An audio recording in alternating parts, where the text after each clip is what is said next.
میرے عزیز دوستو، آج ہم آپ کو جنگ بدر کا واقعہ بتانے والے ہیں۔ امید ہے آپ کو جنگ بدر کا یہ پورا واقعہ ضرور پسند آئے گا۔ حضور پرنور نبی کریم صلی اللہ تعالی علیہ وسلم اپنے 313 صحابہ کرام رضی اللہ تعالی عنہ کے ساتھ سن 2 ہجری میں مدینہ شریف سے بدر کے مقام پر پہنچے، جہاں کفار مکہ کے ساتھ جنگ بدر کا مشہور واقعہ رونما ہوا۔ جب آپ لوگ بدر کے مقام پر پہنچے تو رات ہو چکی تھی۔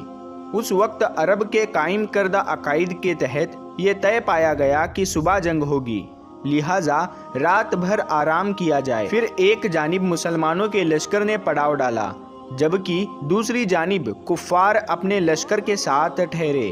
حالانکہ اگر یہ معلوم ہو جائے کہ صبح جنگ ہونے والی ہے تو مارے خوف کے نیند کہاں آئے گی۔ صحابہ اکرام تو شہادت پانے کی خوشی میں اور جذبہ ایمانی سے سرشار ویسے بھی نہ سو سکے۔ صبح نہ جانے کس کی قسمت میں جام شہادت نوش کرنا لکھا ہو، مگر اللہ تعالیٰ نے سارے اسلامی لشکر کو سکون کی نیند مہیا کی۔ اس سے پہلے صحابہ اکرام کبھی ایسی پرسکون نیند نہ سوئے تھے۔ ادھر اللہ تعالیٰ کی قدرت کاملہ سے کفار پر رات بھر خوف طاری رہا، جس سے ان کو ساری رات نیند نہ آئی۔ پھر اللہ تعالیٰ نے مسلمانوں کے دلوں میں کفار کے لشکر کو انتہائی کم کر دیا، جبکہ کفار کے دلوں میں یہ خوف ڈال دیا جیسے وہ 313 نہ ہو بلکہ 1000 ہو۔ صبح ہوئی، حضور نبی کریم صلی اللہ تعالی علیہ وسلم کی اقتداء میں سارے صحابہ اکرام رضی اللہ تعالی عنہ نماز فجر ادا کرنے کے بعد نماز ادا کرتے ہی نبی کریم صلی اللہ تعالی علیہ وسلم نے سب سے کہا، اگر ایسا ہو جائے کہ اللہ رب العزت کی جانب سے 1000 فرشتے تمہیں جنگ میں ساتھ دے تو کیسا رہے گا؟ یہ سن کر صحابہ اکرام مارے خوشی کے جھوم اٹھے۔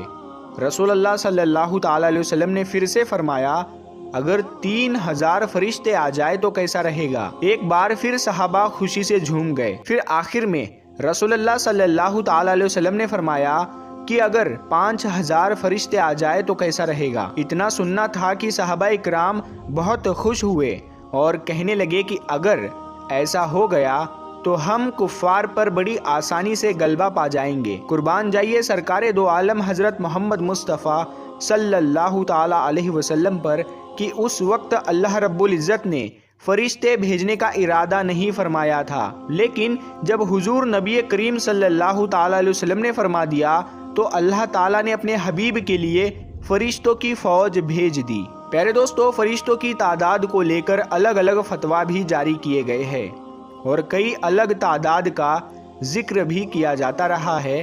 ایسے میں ہمیں جتنا معلوم تھا ہم نے آپ کو بتا دیا۔ اگر آپ کو اس میں کوئی غلطی نظر آتی ہے تو کمنٹ باکس میں ضرور لکھیں۔ دوستو، ادھر جب جنگ شروع ہوئی تو اللہ تعالیٰ نے فرشتوں کو حکم دیا کہ جاؤ اور اصحاب بدر کے ساتھ جنگ میں کفار سے لڑو، اور ایسے جانا کہ تمہارے ہاتھوں میں تیر اور تلوار ہو، جنگی لباس میں جانا۔ اللہ تعالیٰ کا حکم پاتے ہی فرشتوں کی جماعت سردار ملائکہ حضرت جبرائیل علیہ السلام کی قیادت میں اصحاب بدر کے ساتھ کفار سے جنگ کرنے کے لیے آ گئے، اور یہ جنگ مسلمانوں نے فرشتوں کی غیبی مدد سے آسانی سے جیت لی۔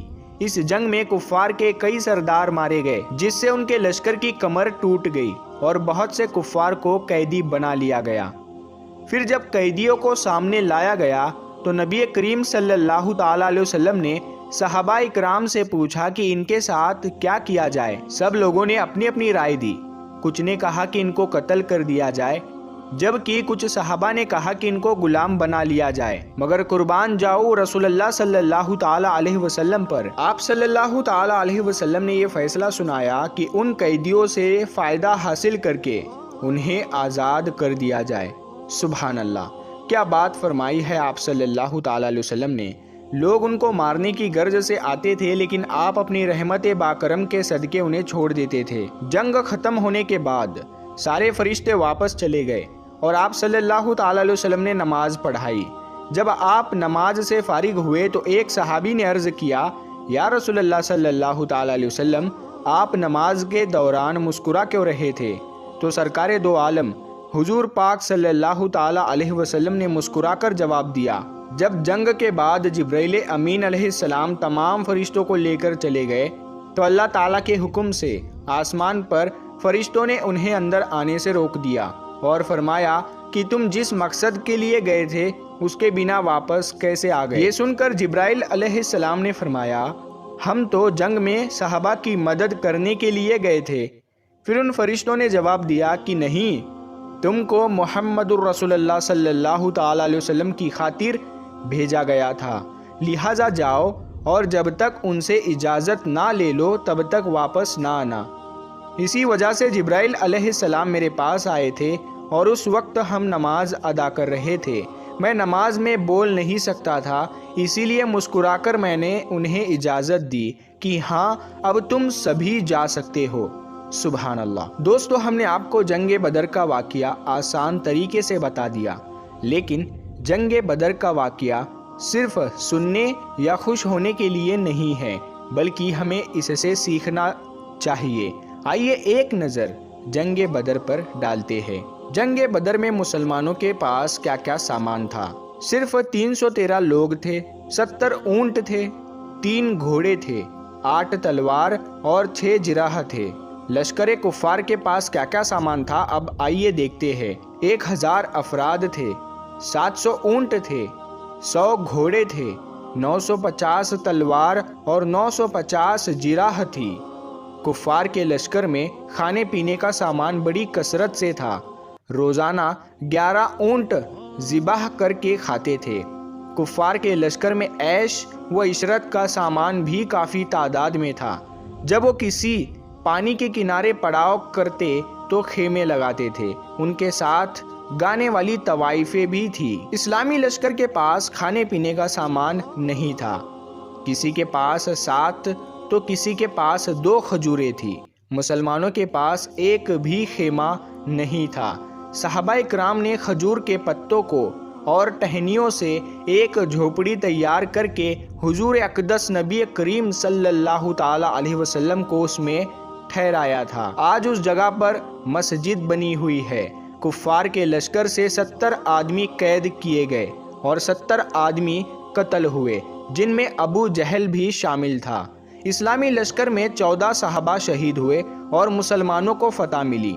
دوستو، اب غور کیجئے، آج ہمارے پاس سب کچھ ہے، اللہ کے فضل سے کسی چیز کی کمی نہیں ہے، پھر بھی مسلمانوں کو ہر جگہ ستایا جا رہا ہے، مارا کاٹا جا رہا ہے، مسلمانوں کے گھروں کو جلایا جا رہا ہے۔ دوستو، کیا آپ نے سوچا ہے آخر ایسا کیوں ہو رہا ہے؟ آج کا مسلمان اپنے دین سے بھٹک رہا ہے۔ آج لوگوں نے نبی کریم صلی اللہ تعالیٰ علیہ وسلم کے احادیث مبارک اور قرآن پر عمل کرنا چھوڑ دیا ہے۔ ایک وہ لوگ تھے جو جان دے کر بھی ایمان سے ڈگتے نہیں تھے، اور ایک ہم لوگ ہیں جو 2 روپے میں اپنا ایمان تک بیچ دیتے ہیں۔ میرے عزیز دوستو، ہمیں چاہیے کہ ہم لوگ 5 وقت کی نماز کی پابندی کریں، کیونکہ نماز ایک ایسی چیز ہے جو آدھے سے زیادہ گناہوں سے روک دیتی ہے۔ دوسری بات یہ کہ ہم اپنے گھروں میں اسلامی تہذیب اور شریعت کو لاگو کریں۔ گھروں میں ٹی وی، سیریل یا فلمیں دیکھ کر برکت ختم نہ کریں، ایک دوسرے کے ساتھ محبت سے پیش آئے، اپنے آل اولاد کو موبائل فون جیسی چیزوں سے دور رکھے اور